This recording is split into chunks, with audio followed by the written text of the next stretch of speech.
Na verdade, eles estão tentando criar uma alternativa ao que os americanos propuseram. Como você achou a reunião em Genebra? Sabe, o Marco Rubio esteve lá falando.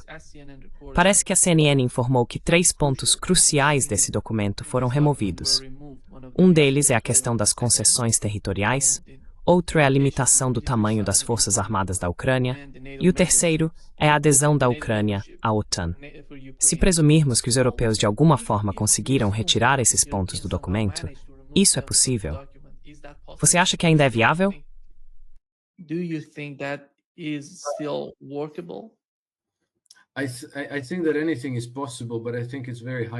Acho que tudo é possível, mas é muito improvável, porque a oposição a esse plano de paz está sendo impulsionada por atores muito fracos. Estamos falando dos europeus. Os europeus não têm cartas na mão, não têm exército, não têm influência. Além disso, os principais motores dessa oposição ao plano americano são os governos de Londres, Paris e Berlim. E todos os três são profundamente impopulares em seus próprios países.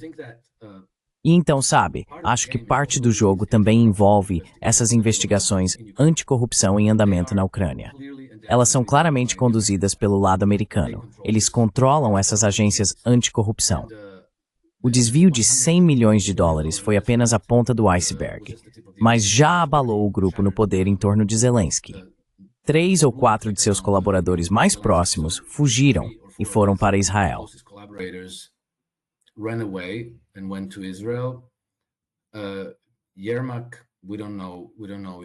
Yermak, não sabemos se ele vai continuar no governo por muito tempo.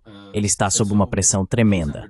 Mas como sabemos agora, a verdadeira investigação de corrupção vai acabar manchando muitos desses belicistas europeus, os estonianos, os franceses, os britânicos e os alemães, porque estamos falando de algo entre 50 e 100 bilhões de dólares, com B maiúsculo. Acho que parte do jogo é exercer pressão sobre eles. Porque se não o fizerem, algumas coisas realmente feias podem vir à tona em um futuro muito próximo. E acho que essa é parte da razão pela qual Donald Trump foi recentemente a Londres e se encontrou com Keir Starmer. Sabe, o que ouvimos sobre essas reuniões faz parecer que ele foi lá apenas para tomar uma xícara de chá com bolinhos. Mas acho que, a portas fechadas, a conversa pode ter sido diferente. Talvez algo como, olha, temos todas essas informações. Temos rastros de todo esse dinheiro sendo transferido para bancos de Londres.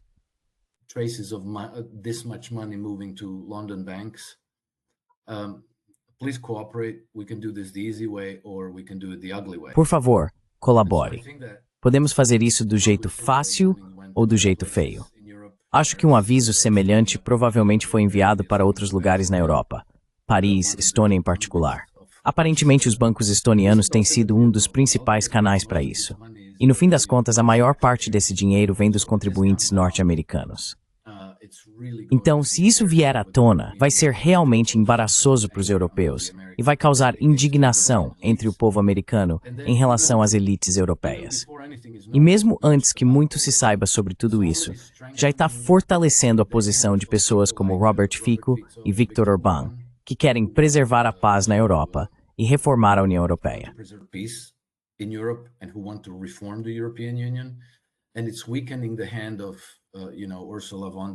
E isso está enfraquecendo a posição de Ursula von der Leyen e Kaja Kallas, que eu nem sei realmente para quem elas trabalham, mas certamente não trabalham para nenhum eleitorado como reconheceríamos em uma democracia. Então tudo isso agora está pressionando não apenas a Ucrânia, mas também a União Europeia. As concessões territoriais podem, sabe, ir e voltar mais de uma vez. No fim das contas, acho que quanto mais tempo os ucranianos e os europeus se opuserem ao plano de paz americano, pior se torna a posição deles, porque os russos, enquanto isso, estão avançando no terreno. E há uma boa chance de que nos próximos 2 ou 3 meses as forças russas estejam no rio Dnieper.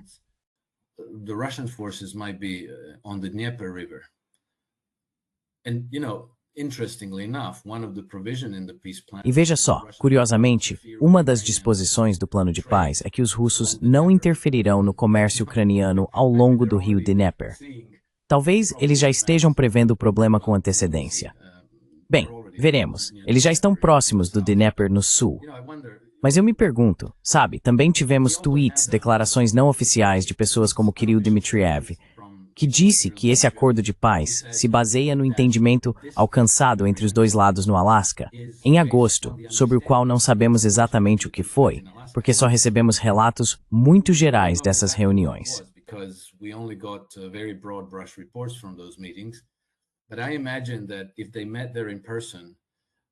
Mas imagino que se eles se encontraram pessoalmente lá, algumas anotações muito detalhadas foram trocadas entre os dois lados. E então, logo depois dessa reunião, o próprio Kirill Dmitriev tweetou que Vladimir Putin e Donald Trump vão impedir que a Terceira Guerra Mundial comece. Vão impedir. Ele não disse poderiam, talvez ou deveriam. Ele disse vão. O que me diz que eles chegaram a algum tipo de entendimento e que desde agosto até agora trabalharam nisso para elaborar um plano de 28 pontos.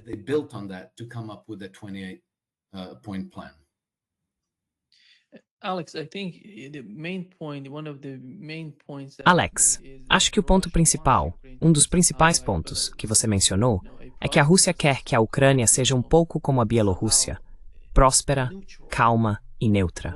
O caso da Ucrânia é diferente do da Bielorrússia, porque a Rússia quer que a Ucrânia permaneça neutra. Eles não querem que um governo na Ucrânia se torne o pior inimigo da Rússia, trazendo a OTAN e todos aqueles cenários de que estávamos falando. Mas quando os europeus estão pressionando por, digamos, 600 mil soldados, ou até falando em 800 mil soldados, isso não é um bom sinal para qualquer acordo. Se você quer um Estado neutro na sua fronteira, não constrói um exército maior do que o de qualquer país europeu. Sabe? Porque isso vai em frente.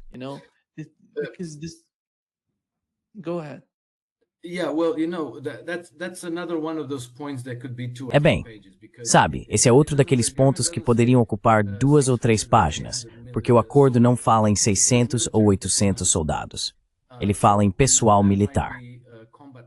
Então, sabe, isso pode significar tropas prontas para combate, reservas, pessoal administrativo e assim por diante. Talvez estejamos falando de 50 mil tropas prontas para combate, talvez 200 mil ou 300 mil reservas e mais 100 mil ou 200 mil de pessoal administrativo ou auxiliar. Então não é, quero dizer, quando essa guerra começou, quando a Ucrânia estava em seu auge de força, segundo os próprios ucranianos, eles tinham perto de 600 mil ou 700 mil soldados.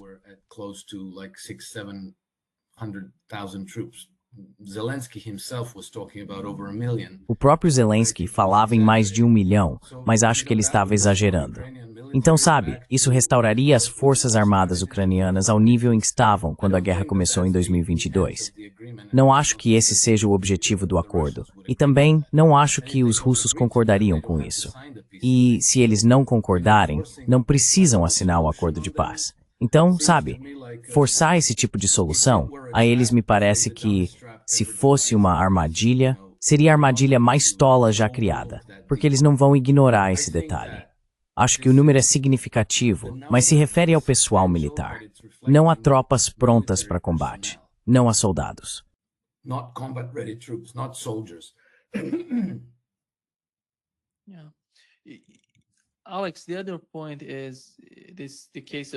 Alex, o outro ponto é o caso de Steve Witkoff. Sabemos que ele vai à Rússia com o que parece ser um documento oficial e que vai se comunicar com o presidente russo e sua administração. Observando a forma como estão atacando Steve Witkoff nos Estados Unidos, de alguma forma na mídia tradicional e nas redes sociais, chamando de fantoche russo, agente da KGB, dizendo que ele tem muitos laços com a Rússia, tudo isso mostra que algo está acontecendo nos bastidores, algo com o qual essas pessoas não estão satisfeitas.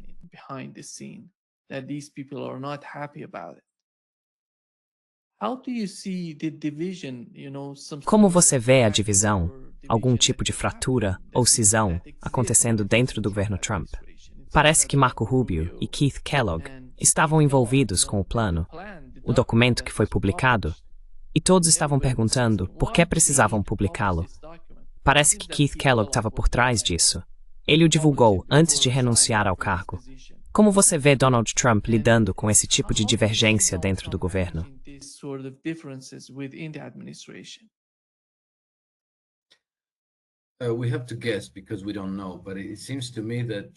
Temos que adivinhar, porque não sabemos. Mas me parece que Trump teve que... Digamos que ele não queria mostrar suas cartas cedo demais. Sabe o que quero dizer? Então ele manteve Keith Kellogg para fazer parecer que estava considerando uma resolução pró-europeia e anti-Rússia para essa crise.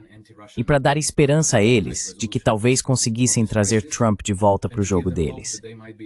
Embora eu sempre tenha achado isso um pouco falso, porque Trump já havia se recusado a oferecer à Ucrânia uma garantia de segurança, que era a principal prioridade dos europeus. Foi isso que Keir Starmer vinha tentando obter em suas primeiras viagens a Washington, D.C., no início do governo Trump.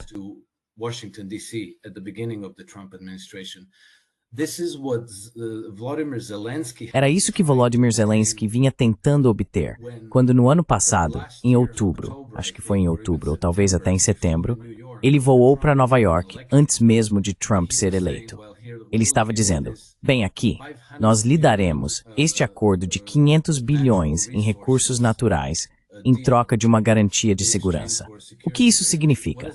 Bem, uma garantia de segurança basicamente quer dizer que se, digamos, Polônia, França, Reino Unido ou Alemanha colocarem algumas tropas de dissuasão em solo ucraniano, tanto faz, 10 mil, 20 mil, 30 mil, não importa, elas não vão vencer a guerra. Mas quando forem atacadas, o que aconteceria? Então poderiam dizer, ahá, veja, os russos nos atacaram. Agora vocês têm que cumprir sua garantia de segurança.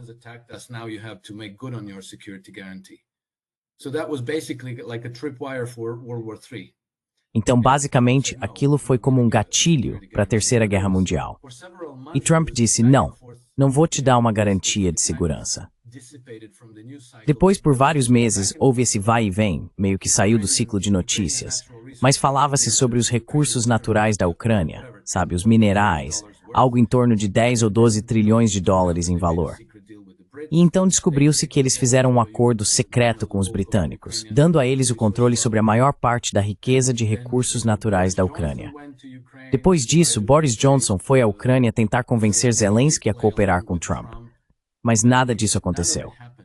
Então acho que todo esse jogo com Steve Witkoff foi tão autêntico quanto Trump dizendo, estou muito desapontado com Putin.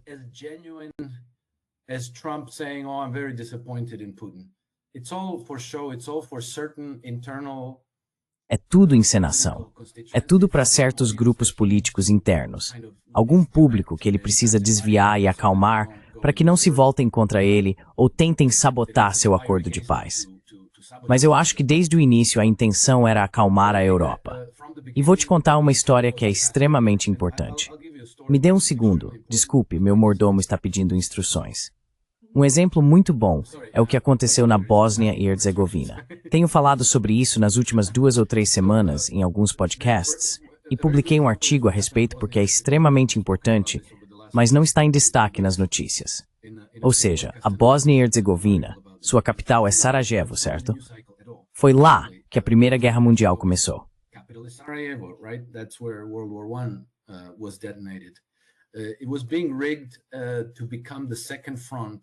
Estava sendo manipulado para se tornar a segunda frente na Guerra do Ocidente contra a Ucrânia. Desculpe, contra a Rússia. E isso estava sendo feito por meio da encenação de provocações entre sérvios, croatas e muçulmanos, que são os 3 povos constituintes do país, e especialmente por meio da antagonização da entidade sérvia ali, a ponto de, neste outono, planejarem um referendo pela secessão. A República Srpska iria se separar da Bósnia, e isso quase certamente desencadearia uma guerra entre a República Srpska e o restante da Federação da Bósnia, com o governo em Sarajevo. E se essa guerra acontecesse, a Sérvia não conseguiria permanecer neutra.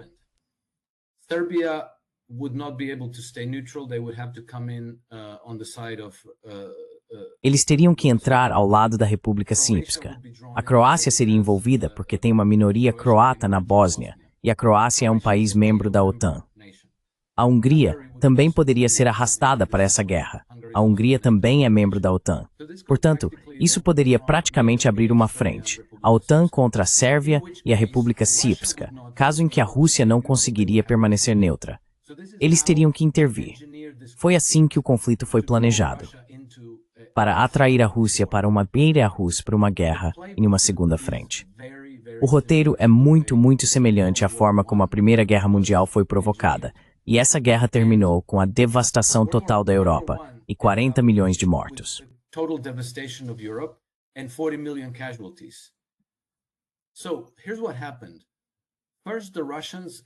Então foi o seguinte.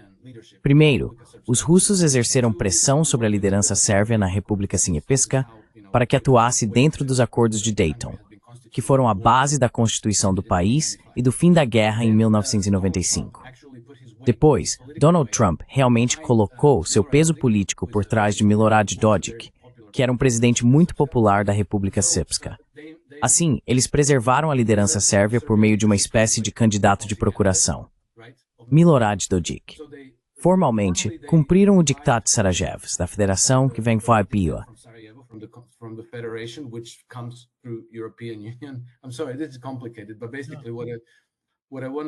Sinto muito, isso é complicado, mas basicamente o que quero te dizer é que a guerra na Bósnia foi desarmada por enquanto, pelo menos por um ano, porque os sérvios concordaram em adiar o referendo por cerca de um ano.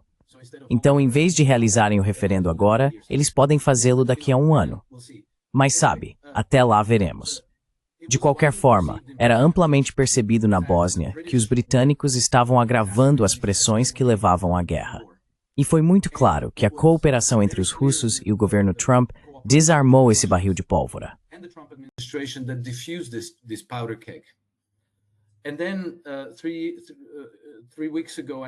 E então, cerca de 3 semanas atrás, conheci um dos membros, acho que mencionei isso na nossa última conversa, um dos membros do governo da República Srpska, que me disse isso. Ele disse que, desde que Trump assumiu o cargo, as coisas estão muito melhores. Disseram que a diferença era como da noite para o dia. E então, outro político croata, ele não me disse isso diretamente, ouvi em uma entrevista de podcast, disse que a diferença entre a Bósnia, durante o governo Biden, e agora, é como viver em outro planeta. Isso não é discutido na mídia. Ninguém está falando sobre a Bósnia e Herzegovina. Nobody's talking about Bosnia-Herzegovina. There are no wealthy donors. Não há doadores ricos da Bósnia e Herzegovina que Trump precise agradar. Não existe um grande bloco de eleitores de sérvios bósnios, ou de sérvios em geral, nos Estados Unidos. Portanto, este é um exemplo em que parece que por meio da cooperação entre a Rússia e os Estados Unidos, a Terceira Guerra Mundial na Europa foi realmente evitada por enquanto. E se for assim, e esta for uma história real, sabe, não uma teoria da conspiração, é uma história real que a mídia está ignorando. Se esse for o caso, então será que um esforço semelhante está sendo levado a sério na Ucrânia? E além disso, será que um esforço semelhante está sendo levado a sério no Oriente Médio?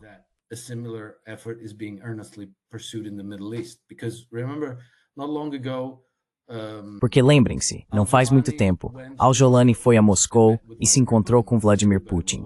E todo mundo ficou tipo, o que é isso? Os russos estão traindo o povo sírio. E depois disso, Al-Jolani foi até Trump e todo mundo ficou em choque. Olha, Donald Trump está apertando a mão de um decapitador da Al-Qaeda. Mas sabe, ninguém parece considerar o que meu amigo Tom Luongo mencionou, que Trump e Putin provavelmente estavam dizendo a Jolani, agora você trabalha para nós, e estamos jogando um jogo diferente do de seus senhores britânicos e turcos. E eu acho que, de certa forma, a Turquia também está sendo trazida a bordo para cooperar nisso.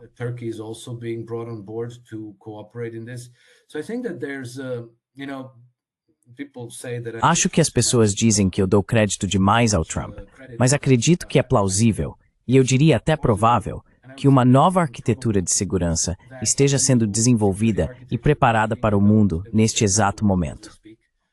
A paz na Ucrânia será uma parte importante dessa equação, e as investigações em andamento contra o governo ucraniano, os oligarcas e a liderança europeia fazem parte disso. Eles serão forçados a aderir, ou ficarão para trás na história. Isso vai levar a uma onda de mudanças de regime na Europa. Então veja, a paz está sendo impulsionada por jogadores muito fortes, Rússia e Estados Unidos, e está sendo combatida por jogadores muito fracos, sem cartas na mão. and it's being opposed by very, very weak players with no cards to play.